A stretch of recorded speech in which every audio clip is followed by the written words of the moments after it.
Bem, hoje quero convidar vocês a falar sobre um tópico bastante relevante e interessante, que é a mentira, e que tem sido alvo de muito debate.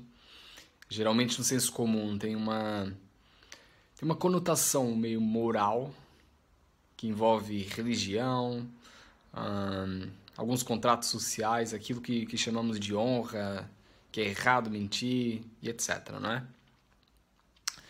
Portanto, é um comportamento muito prevalente, realmente muito presente nas nossas vidas, não é? De maneira que não vale muito a pena nos questionarmos se mentimos ou não.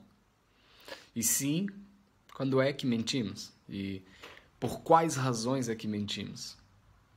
Bem, nas últimas décadas tem sido um tema de pesquisa muito grande, ao ponto de popularizarmos o uso dos polígrafos nos programas televisivos, não é?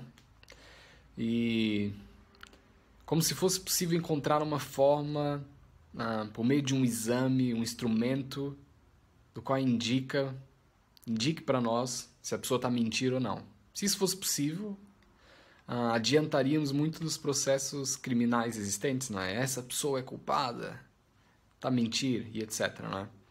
Entretanto, o buraco é muito mais embaixo. Que isso significa que não existem características ou marcadores fisiológicos ou biológicos únicos que identifiquem uma pessoa quando está a mentir. Portanto, nem todo mundo fica ruborizado, fica vermelho quando está a mentir, o coração acelera e nem o nariz cresce quando se mente. Nem todo mundo, não é? Dessa forma, tem sido realizado alguns desenhos de pesquisa para entender melhor como é que funciona, inclusive com estudos de imagem cerebral, para perceber como é que o nosso cérebro reage quando estamos a mentir, não é? Para isso tem sido adotado aquilo que se chama de um paradigma experimental, que é a tal mentira instruída.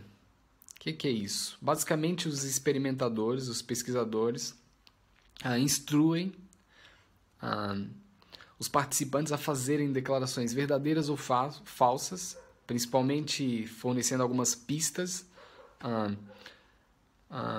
para mentir ou dizer a verdade, e captam partes do cérebro por meio de imagens, ou seja, exames de imagem neurológica funcional, que identifica quais as partes do cérebro que estão sendo ativadas enquanto a pessoa está mentindo ou não. Por exemplo, pode perguntar à pessoa se ela já serviu ao exército, quando já se sabe que não, e tenta se identificar qual é a parte ali que foi ativada. Ou, por exemplo, pode se perguntar se essa pessoa, enquanto servia o exército, matou John Lennon. E ela responde a verdade, então identifica-se qual é a região do cérebro que é ativada enquanto ela fala a verdade, não é? Apesar desse paradigma de pesquisa ser bastante criticado, porque a mentira e a verdade, nesse caso, é instruída, ou seja, é artificial, e então não permite verificar e identificar as diferenças individuais quando se mente naturalmente, não é? Mas uma coisa fica muito subentendida, fica muito clara nesse tipo de pesquisa, que é, quando mentimos, ativamos algumas partes, algumas regiões do nosso cérebro, ou seja, essas partes se iluminam, que são responsáveis por aquilo que a gente chama de controle executivo, que envolve muito a nossa atenção, a nossa capacidade de concentração, o que faz todo sentido, não é? Porque imagina, quando mentimos, temos de estar muito alerta para manter aquela mentira, para que a gente não seja pego na nossa própria mentira, ali numa próxima curva eu sou pego e tal, então tem que estar muito atento. Afinal de contas, a gente quer evitar, não é? Ser pego na mentira. Há poucas coisas tão dolorosas ou tão vergonhosas como sermos expostos na nossa própria mentira, não é? Então, utilizamos bastante esse recurso de maneira funcional, não é? Então, a gente mente, as pessoas mentem em graus e razões muito variadas.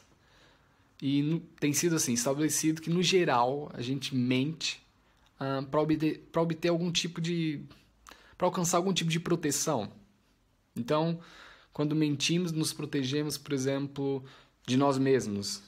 Protegemos a nós mesmos, peço desculpa. Por exemplo, mentir me ajuda a evitar os sentimentos com algumas consequências dolorosas, como sentimentos de vergonha, ou constrangimento, ou conflito. Portanto, mentimos para proteger a nós mesmos, né? Também, supostamente, mentimos para proteger os nossos interesses, para conseguirmos aquilo que queremos. Por exemplo, mentimos para obter bens materiais, como dinheiro, ou bens não materiais, como a atenção dos outros. Por exemplo, quando contamos alguma história, então mentimos, aumentamos a história. Inclusive, há um dado, não é? Que sugere que quando mais mentimos é quando contamos alguma história. Porque temos que prender a atenção das pessoas, não tornar a história aborrecida, chata e cansativa. Então, acabamos por mentir bastante quando a gente tenta contar alguma história. Também mentimos para proteger os nossos recursos, ou seja, mentimos para evitar que eu posso dizer assim, o gasto de energia ou perder o tempo a fazer coisas que realmente não queremos fazer, por exemplo, sair com um amigo chato, ou ir a uma festa que a gente já sabe que não vai gostar, e etc. Né? Então, evitamos essas coisas para que não sintamos aquele desconforto. Ou seja, na verdade, para não dizer não, para evitar dizer não. E admitirmos que, de fato, não queremos fazer aquilo. Então, protegemos para evitar dizer não, eu diria, não é? Também mentimos para proteger os outros. Esse é um tipo de mentira bastante comum, não é? Que é aquele exemplo clássico quando uma pessoa nos pergunta assim, se eu gosto daquela roupa, do corte de cabelo, ou se a pessoa está magra, não é? Então, em tese, mentimos para proteger os sentimentos das outras pessoas. Também mentimos, e esse é um dos principais motivos pelo qual mentimos, para proteger a nossa imagem e evitar algum tipo de constrangimento. Porque, no geral, todos temos alguma necessidade de aceitação. Aceitação e pertencimento. As redes sociais também são uma espécie de sucesso muito por isso, não é? Por mais que eu negue, diga, não, eu não preciso de aceitação ou pertencimento, isso é um fato. Todos nós, em alguma medida, nem que seja para as pessoas que sejam importantes para nós, queremos que as pessoas pensem bem de nós, não é? Mas todo mundo tem aquele momento em que não fazemos aquilo que consideramos o certo, ou seja, fazemos o errado. Isto é, falhamos, erramos. Então, de vez em quando, temos uma dificuldade imensa de admitir a falha, com receio de diminuir o respeito dos outros por nós, então sentimos a necessidade de encobrir, mentimos para parecer mais corajoso, mais virtuoso do que realmente somos. Entretanto, eu tenho bastante familiaridade com esse tipo de mentira, porque é comum para mim, por mais que seja difícil admitir, é muito comum nas pessoas próximas de mim, principalmente nas pessoas que eu tenho atendido na clínica. Então é aquela mentira para manter a minha imagem, o meu ego, aquilo que eu quero expor aos outros. Mas isso tem consequências também muito, muito duras, não é? Porque eu consigo, às vezes, fugir dos outros, ou do que as outras pessoas vão pensar sobre mim. Mas eu não posso fugir de mim mesmo. Então, aquela sensação que as pessoas têm, tem sido até bastante popular, não é? De síndrome do impostor, de que eu sou um impostor na minha própria vida, também pode estar muito ligado a isso, a esse tipo de mentira para proteger a minha imagem. Então é uma espécie de um ciclo de mentira que eu utilizo, né, para proteger a minha imagem, uma imagem que é um reflexo meu que me assusta. Portanto, eu não quero fazer um argumento moral de que mentir é errado e inaceitável. Sim, em algumas circunstâncias pode ser mais do que aceitável e até desejável mentir. Mentir para salvar alguém, ou para salvar a mim mesmo, algum dano físico, para proteger os danos dos outros, ou proteger o sentimento dos outros, peço desculpa. Só que o que acontece na maioria das vezes é que não é este o objetivo das mentiras.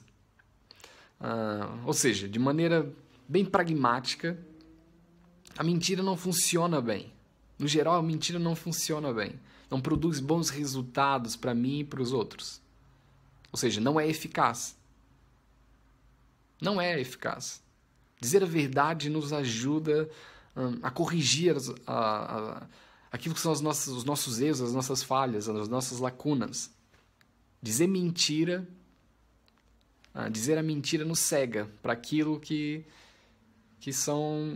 poderíamos melhorar, não é? Ficar o tempo inteiro alerta, imagina, para evitar uma mentira ou ser pego numa mentira produz um estresse imenso. É muito estressante. Ocupa o meu cérebro demais com isso, vamos dizer assim, de maneira bem grosseira. Além disso, quando mentimos, reduzimos a conexão com as pessoas. Porque em grande parte das vezes, a gente não se atenta a isso, mas as pessoas conseguem identificar quando estamos a mentir. Por mais que as pessoas não te confrontem com essa mentira, as pessoas percebem. Isto é, a verdade produz uma conexão muito maior com as pessoas do que a mentira. Isso é claro, isso é fato. Então fica aqui um convite, não é? Deixe de mentir para si mesmo. Evite produzir uma imagem artificial de si mesmo o tempo inteiro. Isso dá imenso trabalho ter que manter isso tudo. Todos nós erramos, temos problemas, e tudo bem, não é? Ninguém assinou nenhum compromisso quando nasceu com o não erro. Não assinamos. Quando admitimos as nossas falhas, somos muito mais compreendidos do que quando mentimos e insistimos em sustentar aquela mentira, não é? Bem, se você gostou desse tipo de conteúdo, quer saber mais, tem alguma opinião, alguma ideia, por favor, fique à vontade para comentar. Então, obrigado e nos encontramos aqui. Até breve.